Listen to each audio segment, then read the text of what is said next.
Voilà, et après ce document bouleversant, nous nous retrouvons sur ce plateau avec quelques-uns des acteurs qui sont confrontés chacun dans leur rôle au drame de la pédophilie. D'abord Frédéric Bredin, député socialiste de Seine-Maritime et rapporteur de la loi Guigou sur la répression des infractions sexuelles. Martine Bouillon, qui est substitut du procureur au tribunal de Bobigny. Martine Nice, qui est thérapeute familiale et cofondatrice du centre de thérapie des buts de Chaumont. Georges Glatz, que nous avons vu dans ce document, qui est député de Lausanne, fondateur du Comité international pour la dignité de l'enfant.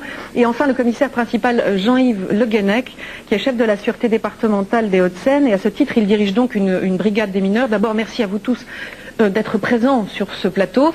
Alors Jean-Yves Le Guenec, vous êtes un petit peu le représentant de la police ici. Comment se passe une audition d'enfant dans une brigade des mineurs lorsqu'un enfant arrive? Est-ce que le policier qui l'entend est seul avec cet enfant, par exemple, ou est-ce qu'il est assisté d'un médecin, d'un psychologue? Alors, d'abord, il y a deux façons de recevoir un enfant, puisque vous savez qu'une loi a été votée par le Parlement en juin 1998 et qui maintenant oblige, dans un certain nombre de cas, à procéder à l'enregistrement vidéo de l'entretien avec l'enfant. Ceci étant, cette loi a été mise en application au mois de juin 1999 et nous n'avons pas encore suffisamment de recul. Et tous les enfants que nous recevons à la brigade des mineurs ne sont pas entendus dans ces conditions. Oui, justement, j'allais vous dire, la loi demande à ce qu'ils soient entendus dans ces conditions, mais est-ce qu'ils le sont vraiment? Est-ce que la loi est appliquée? Est-ce qu'elle l'est partout? Alors, certains sont effectivement entendus dans ces conditions-là, et puis d'autres sont entendus dans des conditions beaucoup plus traditionnelles, telles que nous les avons entendus pendant des années. C'est-à-dire que ça se passe effectivement dans le huis clos d'un bureau entre un officier de police judiciaire et l'enfant. Et ce bureau, c'est pas un bureau de police tout à fait traditionnel. Nous avons installé dans les bureaux de la brigade des mineurs deux parties en quelque sorte. Une partie jeu et une partie administrative beaucoup plus traditionnelle. Mais franchement, est-ce que vous avez le sentiment que les policiers qui reçoivent ce genre de témoignages sont suffisamment formés? Ils ne sont pas médecins, ils ne sont pas thérapeutes. Est-ce que vous avez le sentiment que le travail n'est pas un peu lourd pour eux, seuls, face à cet enfant? Ah, bien sûr que c'est un travail qui est lourd, c'est un travail qui est difficile et qui demande énormément de rigueur, mais aussi énormément d'investissement personnel, si vous voulez. Mais ils sont formés pour cela, ils sont formés pour faire ce travail et je pense que leurs résultats sur un plan général ne sont pas sujets à caution. Alors vous provoquez manifestement des réactions, on commence par Frédéric Bredin et ensuite Martine Nice. Je vais d'abord dire que le reportage qu'on vient de voir est très émouvant et surtout terrifiant. Si les faits qui sont montrés dans ce reportage sont avérés, cela montre quand même une série de lacunes, de retards dans l'enquête aussi bien policière que judiciaire qui justifieraient vraiment une inspection notamment de la chancellerie pour voir ce qu'il en est et comment ça a pu se passer. On parle de fuite à l'égard du père, puisque en l'espèce ça pourrait être autre chose, mais c'est le père qui a été soupçonné. On parle d'une absence d'écoute, d'une confrontation totalement pas maîtrisée dans le bureau de la police avec une sorte de reconstitution sauvage. On parle d'une absence d'expertise psychiatrique ou en tous des cas de la non-écoute d'un certain nombre d'experts pendant l'instruction. Donc il y a toute une série de choses qui laissent vraiment pantois.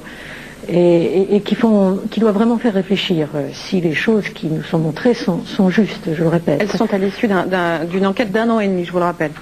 Écoutez, vraiment, c'est tout à fait, non seulement surprenant, mais je dois dire choquant, je pense, pour tous les spectateurs.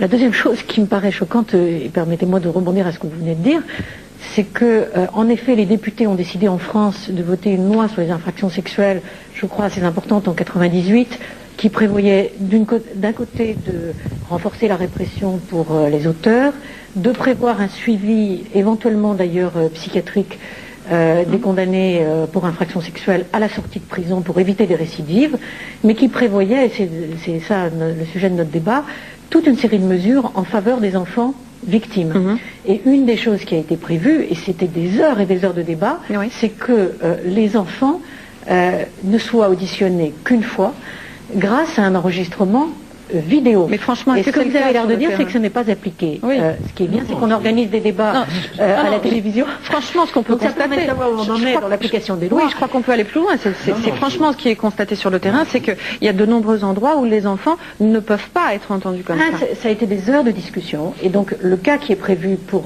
ne pas avoir l'enregistrement audio, c'est si l'enfant le refuse, ou son représentant légal.